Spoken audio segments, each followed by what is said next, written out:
And thank you, everybody, for joining another episode of the For Men podcast. My name is Andrea C. Palmer. And as always, this podcast is for men that have experienced sexual abuse, advocating for men, and covering any experiences that men have in the world. And we have a guest today, and Jim is here.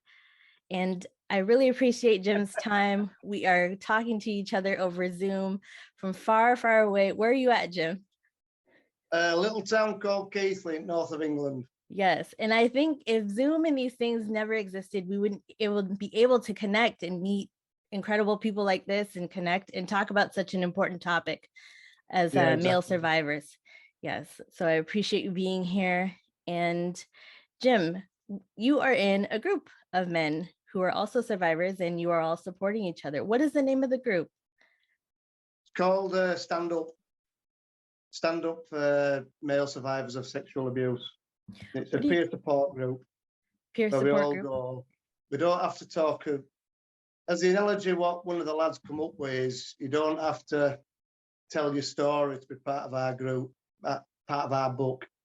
It's, you go and you already know you're a survivor, so you don't have to open up. You open up about whatever you want to open up about. If you don't want to talk about your story, you don't have to. It's just knowing that you're in a room with other men who've been through what you've been through. That gives you that connection.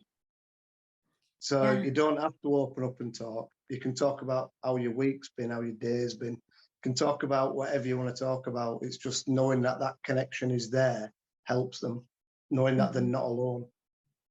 Definitely, yeah. That's pretty much what it is. Because I run two. We're Missing Peace. It's a male mental health one and a male survivors one. So it's they come, they bring whatever they want to bring to the table. We talk about it. Everybody supports each other, and we have a pot of tea. It's non-alcoholic, so it's and it works. It does work. It gets people to talk. Yeah, and it gets definitely. people to talk and open up. I've seen people change their lives. I have, just by learning, coming to a group and learning to talk. Because they then go out and realise that talking about whatever's bothering them isn't as bad as what they thought it was going to be. So then they'll start talking to their spouses, they'll start talking to the mates at work. You know, it opens up a connection far and wide. Yeah, I always think that's definitely one of the most important parts of, if you are a male survivor, even if you reach out to a therapist and you're working with a coach or somebody, that you still have to be able to acknowledge and meet other men, maybe even some way that, so you can see yourself and know that you're not alone in this, that it wasn't just you. Yeah. As unfortunate as it is, there's quite a few of men that have experienced this. Yeah, there has. And it's worldwide. It's a worldwide problem. Definitely, yeah. How old or when did you notice that the things that from the abuse said it was causing you problems and that you wanted to seek help? Took me, I'd say, mid to late 30s. I'm 46 now. Mid to late 30s before I eventually sought help for it. And I did that due to my partner at the time. I told her about it and she said, you need to go to police with this. So I reported it. And I reported them both. The Crown Prosecution Service prosecuted the first one and didn't bother with the second one. So the first abuser got 8 years and second one got away with it. Why do you think that they didn't pursue the second one? He had an illness. He had Parkinson's, and they said it was against the public interest or something like that. And then that's to me that sticks out, because sometimes you hear other men have gone and tried to do that and they don't really get the results that they want. At least nobody gets in trouble for it. Sometimes it's So I can see what it's like, both sides of the coin, because I can feel the ecstaticness of watching one get sent down, and the disappointment of knowing one wasn't prosecuted. So I can see both sides of the coin. Yeah. And it happens a lot. In your experience then of having that happen, of, like you said, having one and one not, if would you say for other men that are kind of considering doing that, would you say go for it? Would you say Yeah, at least try? at least try. Yeah. At least try. It's better to do it and not get anything than never to do it and always wonder why. Because it is a scary proposition going forward and telling your story to police. But the police were absolutely amazing. I couldn't That's thank good. West Yorkshire Police more. They were absolutely fantastic. They found, with the first abuser, they found 4 more men during investigation. Yeah. So, yeah. So he was a repeat offender for sure. And which is mostly common usually with the offenders. It usually is more than one person. They hone the skills. They hone the skills over many years. Yeah. They don't just decide one day that they're going to do it. They'll have started years and years ago. Because my first abuse, I think they found one from 60s, 70s, none from 80s, and then us from 90s.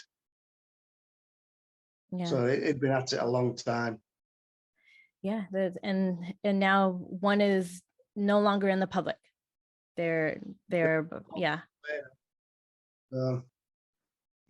Yeah, but the other one, you know, it is what it is.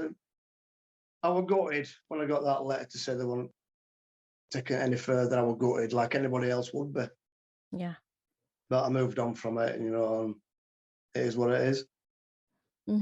Yeah, I agree though with that, of at least trying in some capacity to try and go out there and get some release in that way of feeling that you said something, you know, and obviously for whoever that is, that if they feel comfortable to do it. But yes, there's a vindication in that.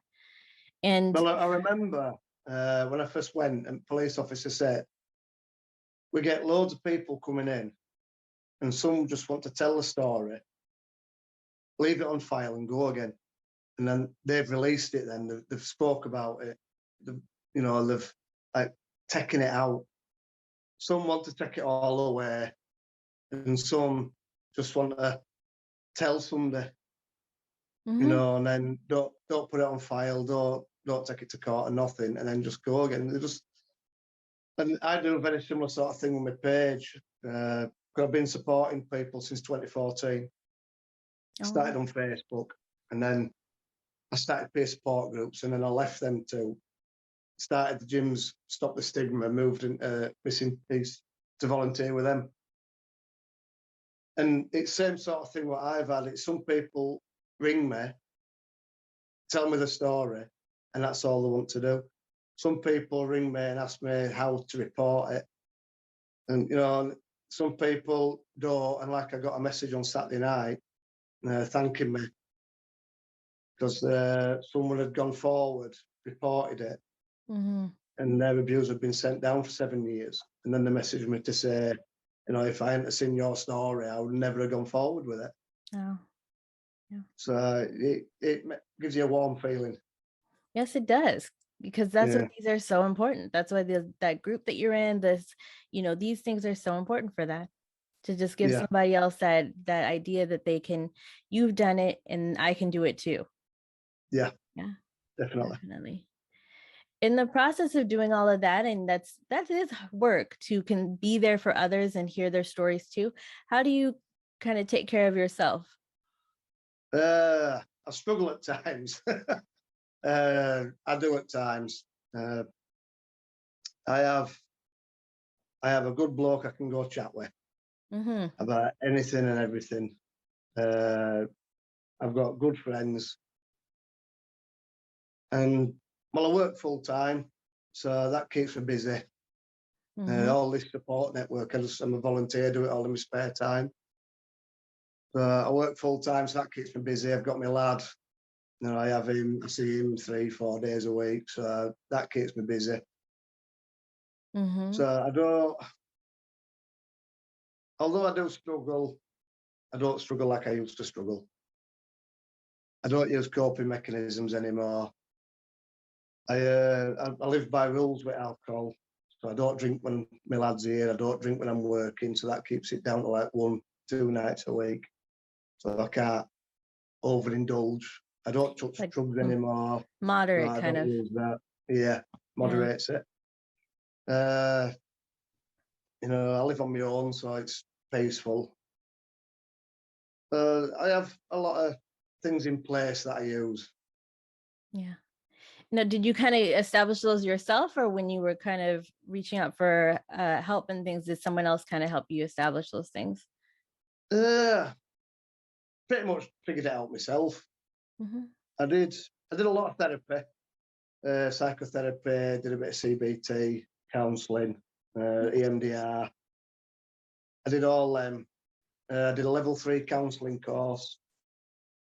That was interesting. I learned a lot on that. I learned a lot about myself on that. And that sort of gave me the confidence to start opening up, talking, and putting boundaries in place, putting things in place for me to look after me. Although I do struggle at times, sometimes lock myself away, but you know, it is what it is. I know when I have a dip, I'm going to come out of it, and it's not like when years ago when I went downwards, I just stayed there.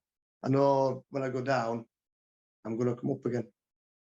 It's like the analogy of the dark tunnel, like a dark railway tunnel. When you walk in, you're in this dark place, that blackness. You don't know where the exit is.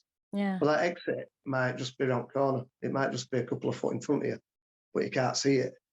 All it takes is that couple of steps to see the exit, and you know you're coming out. Then you know it's them analogies that when you're in that dark spot, it's not the worst thing. It's not the end of the world. Yeah, You will get out of it.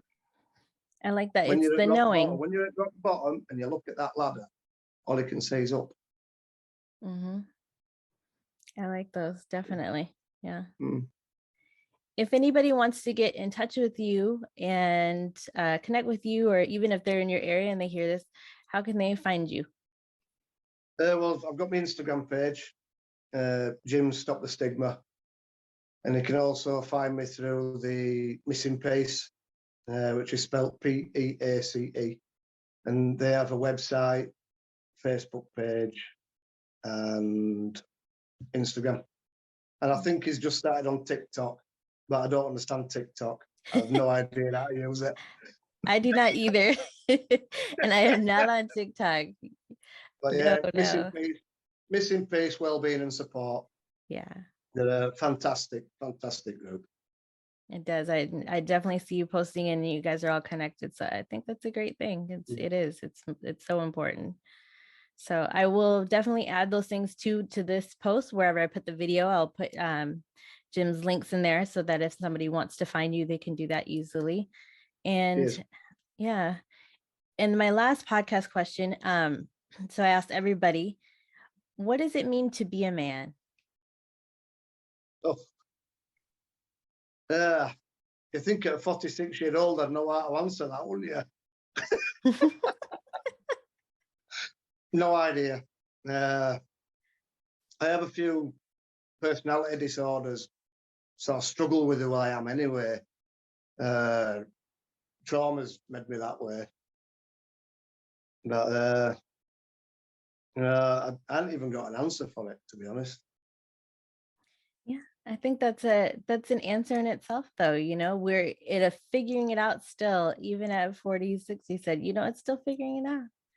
Yeah, definitely. I'm a lot better than what I was 20 years ago. I know that. I like it. Well, thank you, Jim, for joining today on the podcast. I much appreciate your time. Very, very much appreciate your time. Oh, you're welcome. Yeah. And if you drink tea, go get some Yorkshire tea. I will. Definitely. If I'm ever over there, definitely. Milk goes in last, not first. You said first, not last? Your milk goes in last, not first. Oh, okay. I learned something new. I never knew that. Yeah. That's a proper way to drink tea. I never knew that. But what if you're lactose? Uh-oh. Thank you, everybody, for listening to this podcast, the podcast for men, and leave your comments, thumbs up. It always helps the channel grow, and sharing this information is so important. And if you are a male survivor, these episodes are for you, and you can connect with Jim and connect with other men that have had this experience as you, and figure out what you need so that way you can heal and you can move forward in your life. Thank you so much for listening, and let's keep the discussion going.